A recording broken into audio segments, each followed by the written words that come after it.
Study experts classes आप सभी का स्वागत करता है। आज के इस भाग में हम मौर्य काल के बाद का जो काल था, किसने शासन किया और मौर्य वंश का खात्मा किसने किया, वो हम जानेंगे। इतिहास का ये बहुत ही महत्वपूर्ण भाग है। अगर आपने हिस्ट्री में ये नहीं पढ़ा तो फिर कुछ भी नहीं पढ़ा। शुंग वंश, मौर्य वंश के बाद शुंग वंश का उदय हुआ। पुष्यमित्र शुंग मौर्य वंश के जो अंतिम शासक रहे, बृहद्रथ की हत्या करके शुंग वंश की स्थापना की गई। तो मौर्य वंश का अगर अंतिम शासक पूछा जाए तो बृहद्रथ जी थे, ये याद रखेंगे। उसके बाद मूलदेव शुंग एक अन्य शासक बने। उसके बाद देवभूमि 10वें एवं शुंग वंश के अंतिम शासक रहे देवभूमि।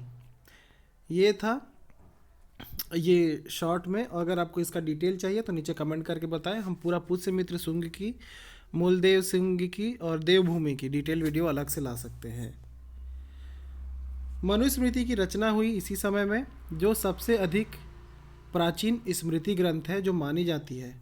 मनुस्मृति विधवा पुनर्विवाह को प्रतिबंधित करती है कि जो विधवा हो चुकी हैं उनको विवाह नहीं करना है। ठीक है, आगे देखते हैं। सातवाहन और आंध्र सातवाहन वंश का उदय। संस्थापक कौन थे? तो जो सिमुक थे, जिसका अन्य नाम था सिंधुक, शिशुक, शिप्रक या फिर वृषल, इन्होंने सातवाहन या फिर आंध्र सातवाहन वंश का स्थापना किया था।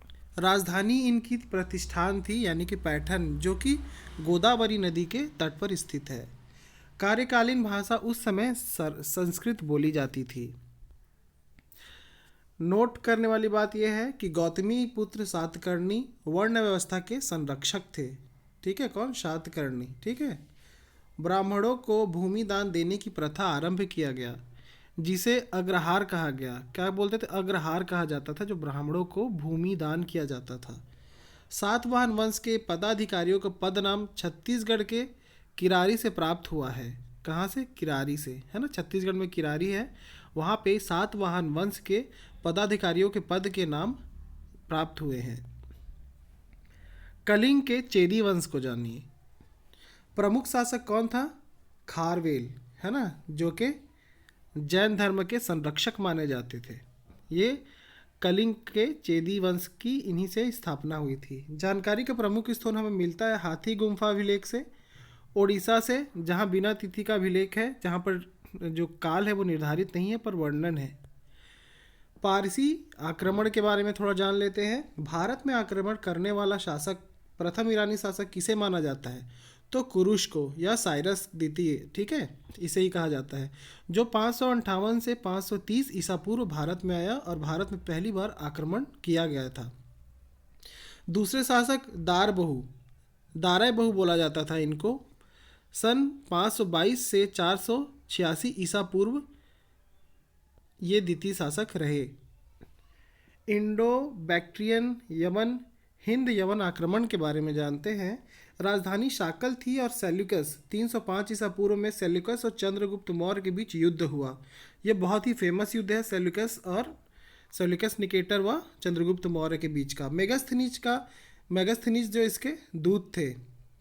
प्रथम बार सोने के सिक्के इन्होंने ही चलवाया था। ठीक है, सेल्यूकस। अब मिनांडर 160 से 120 ईसा पूर्व। राजधानी क्या थी? साकल, वर्तमान में जो कि सियालकोट है। मिलिंद पन्हो ग्रंथ पाली भाषा में है।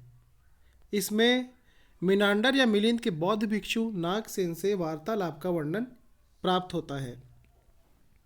सिथियन या शक आक्रमण। द्वितीय शासक रुद्रद्रमन सुदर्शन झील का जीर्णोद्धार करवाया इन्होंने। जूनागढ़ या फिर गिरनार अभिलेख बनवाया, जो काव्यात्मक शैली के, है ना, काव्यात्मक शैली के प्राचीनतम नमूनों में से एक है। पार्थियन या फिर पल्लव आक्रमण के बारे में थोड़ा जान लेते हैं। इसके संस्थापन माउस यानी कि मावस, जो कि 90 से 70 ईसा पूर्व में ये हुआ था, है ना। इनका ये काल निर्धारण है। गोंदो फर्निस 20 से 41 ईसा पूर्व। इसके समय में प्रथम ईसाई धर्म प्रचारक सेंट थॉमस भारत में आए थे। कालांतर में इनकी हत्या मद्रास के समीप स्थित क्यालपुर नामक स्थान पर कर दी गई थी। यूची यानी कुषाण आक्रमण के बारे में जानेंगे। कुषाण वंश यूची कबीले की एक शाखा थी जिसकी राज्य सीमा भारत के बाहर तक फैली थी। कनिष्क कनिष्क ने बौद्ध परिषद कुंडलवन कश्मीर में आयोजित की। शक युग का अनुसार राष्ट्रीय कैलेंडर का आखिरी महीना फागुन था। किसके? शक युग के अनुसार। संगम युग के बारे में कुछ पॉइंट्स हैं जो हमें जानना चाहिए। दक्षिण भारत में ऐतिहासिक काल के प्रारंभ में तमिल जीवन की जानकारी हमें संगम साहित्य से होती है।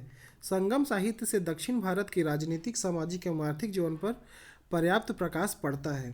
संगम तमिल कवियों का संघ या सम्मेलन था जो पांडेय राजाओं के आश्रय में आयोजित होता था।